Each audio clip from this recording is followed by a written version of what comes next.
እና ምዕራፍ 1 ሳነብ እግዚአብሔር የሰው ልጅ በመልኩና በምሳሌው ፈጠረው ካለ በኋላ ሴትና ወንድ አድርጎ ፈጠራቸው። ልብ በሉ፣ ዓለም ያልተረዳው እግዚአብሔር ለኛ ያዘጋጀው ሴትና ወንድ አድርጎ ፈጠራቸው ካለ በኋላ ወባረኮሙ ለክልኤሆሙ ሁለቱንም ባረካቸው ይላል። ይህንን ትዳር ማን ይባርክልን? ማን ይባርከው? በቃ የፈረመው እግዚአብሔር ነው። እዚህ ጋር ላይ ፎቶ ደርድረዋል። እርግጠኛ ነኝ አብዛኛው ሰው እዚህ ጋር ላይ ሲመጣ እየፈረመ ጥቅስ እየጠቀሰ ይወጣል። በዚህ ሰርግ የፈረመው ግን በስጋው በደሙ እግዚአብሔር ነው። የሰዎቹ ፊርማ ነገ ከነገ ወዲያ ተፍቆ ተሰርዞ ይጠፋል። እግዚአብሔር በስጋውና በደሙ የፈረመው ፊርማ ግን ለዘላለም ነው። እግዚአብሔር ለዘላለም ትዳሩን ያጽናልን። አያቸው፣ አመስግኑላቸው። ስለዚህ ያንን ያነሳው ሁለቱን ባረካቸው ይልና እዚያ ላይ የተባረከችዋን ሔዋንን ስሟ ማን ነው? ብዙ ነው ቤዛ ሚስንፎርም እንዳልሆነ ልጄ ነው። ሁለቱም እንዳሉ ሰምቻለሁ። ሁለቱም አይደሉ? እሺ ይቅርታ ቤተወይን ቤተቃና ቤተወይን ይላል እና አሁን ምን ስፈልጋት የለችም አጠገቡ። ሁለቱን ባርኮቸዋል ብሎ መጽሐፉ ነገረኝ። አዳም አጠገብ ሔዋን አለች ወይ ልጅ ስፈልግ ሔዋን የለችም። 1 ሳምንት ሙሉ ሔዋን አዳም ብቻውን ነው። ሌሎቹ ሁለቱ ነው። ሲቀጥሩ አዳም ብቻውን ነውና ከእግዚአብሔር በሳምንቱ ተኝቶ የማያውቀውን አዳም እንቅልፍ አመጣበት ይላል። እስከዚህ 1 ሳምንት እንዲያው ደህና ዋላችሁ። 1 ሳምንት ሳተኙ ትቆያላችሁ። በፈረቃ ብንሰራ እንኳን ሌሊት ስራ ከዋል ቀን ምን እናደርጋለን? ደካማ ማንነት ነው ያለን፣ እንተኛለን አይደለ? አዳምን እግዚአብሔር ጠንካራ አድርጎ ስለፈጠረው 7 ቀን ሙሉ ሳይተኛ ሰነበተ። በ7ኛው ቀን ግን እግዚአብሔር ትዳርን ሊያስተምረው እግዚአብሔር በትዳር በምኝታ ውስጥ ትዳር እንዳለ ሊነግረው ወነፋ ላዕሌሁ ድቃሰ ወኖመ አዳም በአዳም ላይ እንቅልፍ አመጣበት፣ አዳምም ተኛ። ከመተኛቱ በፊት አዳም አንድ ምልክት ተነግሮት አንድ ምኞት በውስጡ አድሮ ነበረ። ምን ነው እግዚአብሔር ይወደኛል፣ በመልኩ በምሳሌው ነው የፈጠረኝ፣ ግን ብቻዬን ነኝ አለ። ግን ምን የነ ያለ እስከ ዛሬ ምንህ ነበርክ? ብቻህን። ዛሬስ እንጀሩ ዛሬ የለም ብቻውን አይደለም። አዳም ብቻ ሳምንቱን አሁን አንድ ባለ ትዳር 30 ዓመት ሳያገባ ኖርና 30 ዓመት ሲቆዝም ሲወጣ አምሽቶ ነበር የሚገባው። ከዚያ ከ30 ዓመት በኋላ አንድ ቀን አገባና በአመቱ ወፈረ። ስንት ዓመትህ ነው ተባለ። 1 ዓመቴ ነው አለ። ስንት ዓመቴ ነው? 30 ውሳ አይቶ እሱ ሳይቆጠርም በዚያ በጫካው ያልቀሩ እሱ ሳይቆጠር ምን እና አዳም 8ቱን ቀን እንደዚህ 7ቱን አለፈና እግዚአብሔር እንዴት ብቻዬን ፈጠረኝ አለና መሻት ፍላጎት በውስጡ አስቀመጠ።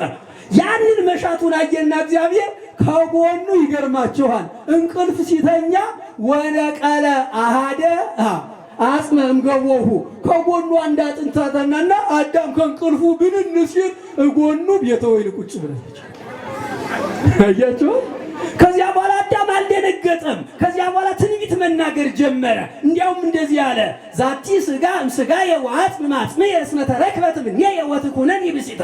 ይቺ ስጋ ከስጋዬ ናት፣ አጥንቷም ከጥንቴ ናት፣ ደሟም ከደሜ ነው፣ ከኔ ተገኝታለችና ሚስት ትሁነኝ ብሎ አዳም ሔዋንን አገባት። ከዚያ በኋላ ሁለቱ ስንት ሆኑ? 1 ሆኑ። ዮሐንስ አፈወርቅ የተባለ ሊቅ እንደዚህ አለ፣ አንተ ምን ነው እግዚአብሔር አዳምን ካፈር እንዳበጀው ሔዋንን ካፈር ቢያበጃት ምን አለ? እንዲሁ አፈሩ አልቆበት ነው? አላለቀበትም። ለምን ነው እንግዲያውስ ከጎኑ ያስገኛት? ይቺ ስጋ ከስጋዬ ይቺ አጥንት ከአጥንቴ ናት ሴት ትባል ብሎ ምትክ የሚለውን ያወጣላት ከጎኑ ስለተገኘች የፍቅር መሰረት ያደረገው ያንን ነው። ትዳሩ የፍቅር መሰረት የሆነው በዚህ ነው። አያችሁ፣ የአዳም ከሜዳ ቢያገኛት ለሌላ ቀን ምክንያት ይፈጥርባት ነበረ። ምን ብሎ ዝም ብለህ የሰጠኝ ሴት አሳተችኝ ብሎ ምክንያት እንዳይጣ ከጎኑ አስገኘው። ከጎኑ ያገኛትን ሚስቱ አደረጋት። ከዚያ በኋላ በሁለቱ ዓለምን እንዲሞሉ አደረገ። እኔ የሚገርመኝ ይህ አይደለም። ልብ በሉ፣ ትዳርን ሳስብ አርዩካል መልሱ፣ አርዩካል መልሱልኝ። እሺ ዘያሪኳል አርዘይኳል ነው መሰለኝ ፈረንጅኛ ኖ መልሱ ምን አለ? እነሱ አልመለሱልኝም። ዓለም ምን ትላለች መሰላችሁ? ምን ይኳል ኖ እሺ እዚህ እንደተመለሰልኝ እኔ በቤተ ክርስቲያን ኖ ነው መልሴ። ምክንያቱም ኢኳል ቢሆኑ አይፈላለጉም፣ አይጋቡም። ኢኳል አይደሉም። እንግዲያስ ኢኩቫለንት ናቸው። ሰማይ ምን አልኳቸው? ኢኩቫለንት አቻ። እሷ እግዚአብሔር አለ የሁለቱን መተሳሰብ መረዳዳት ሲያመጣ እግዚአብሔር ምን አደረገ? እሱ ጋር ያለ እሷ ጋር የሌለ ነገር አስቀመጠ። እሷ ጋር ያለ እሱ ጋር የሌለ አስቀመጠና ከዚያ በኋላ እኔ እዚህ ኬሚስትሪ ትምህርት ነው ትዝ ይላችኋል እናንተ። አላይክ ቻርጅ አትራክት ኢች አዘር አደረጋቸው። ልብ በሉ ምን አደረገ? አላይክ ቻርጅ አይደለ ምንድነው መብራት የሚሰጡ ምንና ምን በርቶ ነው አንድ ላይ አንተ ካሜራማን ምንና ምን ፖዚቲቭ እና ኔጌቲቭ። አሁን እነሱን ፖዚቲቭ ኔጌቲቭ አላውቅም እሱ ግን ሁለቱ አዛር ነው ይቋል። እንግዲያውስ እሱ ጋር ያለ እሷ የማታገኘው እሷ ጋር የሌለ ነገር አለ። እሱ ጋር ያለ እሱ ጋር የሌለ ፍጥረት አለ። ምክንያቱም እሱ ተጨፍልቆ ሴት ሊሆን አይችልም። እሷም ወንድ ልትሆን ወንድ ነሻ ይላል ኢትዮጵያ ሰው አይደለ? ተለይ ጎጃሚው እንደዚህ ነው የሚለው ወንድ ነሽ አይደለም ወንድ ልትሆን አትችልም። ልብ በሉ እግዚአብሔር መተሳሰብን ያስቀመጠው በዚህ መልኩ ነው። አያ አሁን አላይክ ቻርጅ ኔጌቲቭ እና ፖዚቲቭ መብራት እንዲሰጡ ሴትና ወንዱ አንድ ሆነው ዓለምን እንዲሞሉ ማናዘዛው ያ ትዳር ብሏቸዋል። ይሄ ነው። ይልቁን በእግዚአብሔር ቤት ይልቁንም በስጋው በደሙ ይልቁንም በጸሎተ ቤተ ክርስቲያን ይልቁንም ማንም የማያገኘው አያችሁ ዓለም ላይ ልብ በሉ ክርስቲያኖች ዝም ብለን በልተን ጠጥተን ደስ ብሎን የምንሄድበት አይደለም። ትምህርት ቤት ጭምር ነው ትዳር ትምህርት ቤት ነው። ሁለቱ ልብ በሉ ዓለም ላይ ሁለት ምሰሶዎች ወድቀው ነው ዓለም የወደቀችው ይላሉ አባቶቻችን። ጨርሻለሁ 10 ደቂቃ እየሰጡን ሁለት ምሰሶዎች ወድቀዋል። አንደኛው ምሰሶ ትዳር የሚባል ምሰሶ ወድቋል ዓለም ላይ። ሁለተኛው ምሰሶ ደግሞ ከትዳር የሚገኝ ልጅ አስተዳደግ ወድቋል። ሁለቱ ስለወደቁ አብዛኛው ዓለም የወደቀች ናት ዛሬ። አብዛኛው ዓለም አይጋቸዋል። አዲስ አበባ ያላችሁ ከውጭ ከሌላ ይወጣችኋል። ወጣቱ ተሳዳቢ የሆነው እኮ በስራ ስላላደገ ነው አይደለም? ሽማግሌዎችን የማያከብረው በስራ ስላላደገ ነው። በትዳር በበረከት በስጋው ደግሞ የተባረከ ትዳር ግን የተባረከ ልጅ ይሰጣል። እግዚአብሔር የተባረከ ልጅ ይስጥልን። ሁለቱን መጠበቅ አለብን። በተለይ በቤተ ክርስቲያን ያለን ክርስቲያኖች ሁለቱን ከጠበቅነው በሌላ አነጋገር ቤተ ክርስቲያንንም ሀገርንም እየጠበቅን ነው። ቤተ ክርስቲያንንም ሀገርንም ነው የምንጠብቀው፣ ራሳችንን ብቻ አይደለም። በጾም በበረከት አንድ የሆኑት ለዚህ ነው። በዚህ አንድነት እግዚአብሔር ሁለቱን አንድ ያደረገና ብዙና ተባዙ ምድርን ሙሉዋት አላቸው። እንዴ አንተ ራስህ አትሞላውም ከብዶህ ነው። ካፈር አበጃጅና ምድርን ሙሉዋት። እናንተ እንዲያው ካፈር አይደለም ከአብራኩ ተከፍሎ በማህፀን አድሮ 9 ወር ከ5 ቀን ተጸንሶ የተወለደው ልጅ የምትጠላ እናት አለች እንዴ? የለችም። እግዚአብሔር ለፍቅሩ ምሳሌ ያደረጋት እናትን ነው። ዓለም በዚህ ፍቅር እንዲቀጥል እንኳን እንደዚህ ሆኖ እንኳን ጠቡን ታዩት የለ፣ እንደዚህ ሆኖ እንኳን መለያየቱን እናየው የለ፣ እንደዚህ ሆኖ እንኳን መገዳደል አለ የለ። ፍቅር እንዲቀጥል ከሁለቱ ልጆች እንዲበዙ ትዳርን ማን ባርኮታል? እግዚአብሔር። የመጨረሻ ነው። እግዚአብሔር ሁለት ታላላቅ ቦታዎች ተገኝቷል። የመጀመሪያው ሰርግ ቤት ተገኝቷል። ሁለተኛው ልቅሶ ቤት ተገኝቷል። ልብ በሉ ሰርጉን ባርኮ ከዚያ መጨረሻ ላይ ወንጌሉን ሲጀምር ሰርግ ቤት ተገኘ። ወንጌሉን ሲጨርስ ሞት ቤት ተገኘ፣ ልቅሶ ቤት ተገኘ። ሙታንን የሞተውን አስነስቶ ወደ ቀራንዮ አደባባይ ወደ መስቀል ወጣ። ሞትን ግላ አድርጎ ራሱ ተነሳ። ሁለቱ መሰረት ናቸውና ከነዚህ የተከናወነው በዚህ ቤት ለበረከት ዛሬ ነውና ይህ ትዳር ቀላል አይደለም፣ እንዲያውም ምስጢር ነው ብሎ ቅዱስ ጳውሎስ ነግሮናልና በዚህ ምስጢር ያልገባን በምስጢሩ እንድናል ምስጢሩን የተሳተፍን ጠብቀን እንድንኖር እግዚአብሔር በቸርነቱ ይርዳን። መብላት መጠጣት ብቻ አይደለም ትዳሩ ቤት፣ ጸሎትም ይጸለያል ለዚህ ቤት። ምክንያቱም ትዳርን አባቶቻችን ሲተረጉሙ ትዕግስት፣ ዳዳገት፣ ርኅራኄ እነዚህን ያዙ አይደለ? ምን አለው? ትዕግስት አለው ትዳር። ትዕግስት ከሌለው አለቀ። ከዚያ ምን አለው ደግሞ? ውጣ ውረድ አለው። ዳገቱን ስትወጣው ግን አየህ ደግሞ እንጦጦ ነው ሰርጉ። ይገርማችኋል። ያደክማል አይደል? ስትወጡ ተራራ እኔ ብዙ ጊዜ አገልግሎት እሄዳለሁ እና እንጦጦ አፋፍ ላይ ስትወጡ ከተማውን ስተዋ ደስ አትልም? ለመውጣትስ አንዴ ውዳሴ ማርያም ልተረጉም ወደ እንጦጦ ራጉኤል ስወጣ መኪና አጣሁና እላችላችኋለሁ ወገብ ያለቀልኝ ስወጣ ላይ ግን ደስ አለኝ። በእግሬ ስወጣ ማለት ነው። ዳገት አለው፣ ግን ዳገቱ ደግሞ በርህራሄ የተሞላ ነው። በርህራሄ ሲሞላ ሩህሩህ የሆነው እግዚአብሔር ይባርከዋል። ሩህሩህ የሆነው እግዚአብሔር ምሳሌ ያደርገዋል። ሩህሩህ የሆነው እግዚአብሔር ከዚህ ትዳር እነ ቅድስት ድንግል ማርያም ተወልደዋል። ከዚህ ትዳር በጣም የምናከብራቸው እነ ቅዱስ ጊዮርጊስና አቡነ ገብረ መንፈስ ቅዱስ ተገኝተዋል። ከዚህ ትዳር ለዓለም ድንቅ እንቁ የሆኑ ሰዎች ተገኝተዋል። ከዚህ ትዳርም እንደዚህ የሚያደርግ እግዚአብሔር በጎ እንዲገኝ ያድርግልን። ትዳራቸውን ይባርክልን እግዚአብሔር። ሁለት ሆነው ወድቀው ሶስቱ ነው እንዲነሱ ማን ይርዳቸው? ያው በምኝታ አይደል የሆነው? ሁለቱ ነው ወድቀው ስንቱ ነው? እግዚአብሔር ይስጥልን ይባርክልን። ቃለቤት ያሰማልን፣ ቃለቤት ያሰማልን። የአገልግሎት ዘመናችን እግዚአብሔር አምላካችን ይባርክልን፣ ይቀድስልን። እኛም ሰምተን 30 60 መቶ አፍርተን መንግስቱን ክብር እንድንወርስ የእግዚአብሔር ቅዱስ ፈቃድ ይሁንልን። እግዚአብሔር አምላካችን ልጆቻችን ደግሞ እንደዚሁ ለሰርጉ እንዳበቃ ለክርስትናውን እንዲያበቃን የእግዚአብሔር ቅዱስ ፈቃድ ይሁንልን። አምላካችን ሀገራችን ኢትዮጵያ ሰላም ያርግልን። አቡነ ዘበሰማያት አባታችን ሆይ በሰማያት የምትኖር ስምህ ይቀደስ፣ መንግሥትህ ትምጣ፣ ፈቃድህ በሰማይ እንደሆነች እንዲሁም በምድር ትሁን።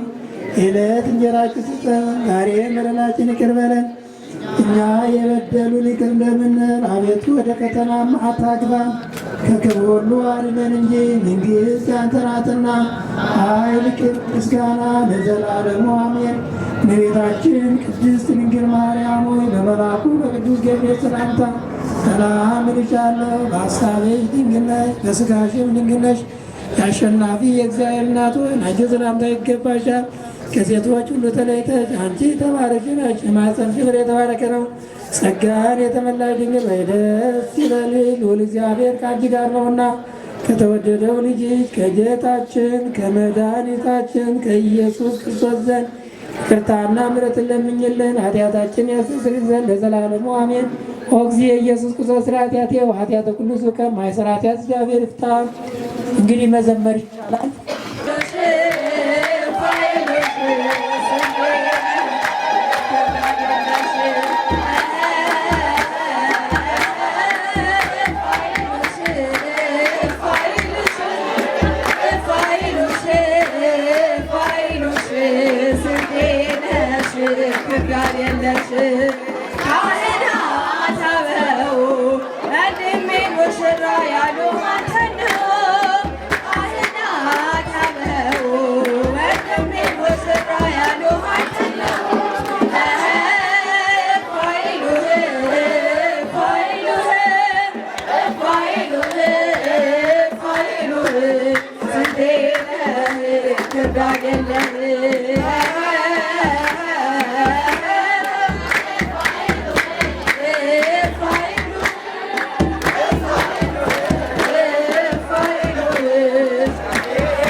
Fasika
ፋሲካ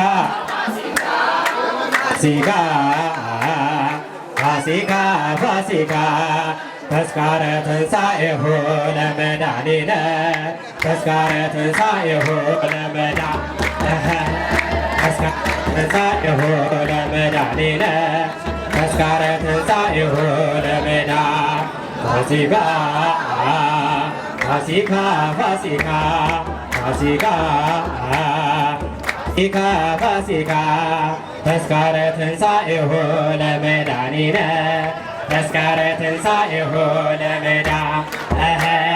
ተስካረ ትንሣኤሁ ለመድኃኒነ ተስካረ ትንሣኤሁ ለመድኃኒነ ፋሲካ ፋሲካ ፋሲካ ፋሲካ ፋሲካ ተስካረ ትንሣኤሁ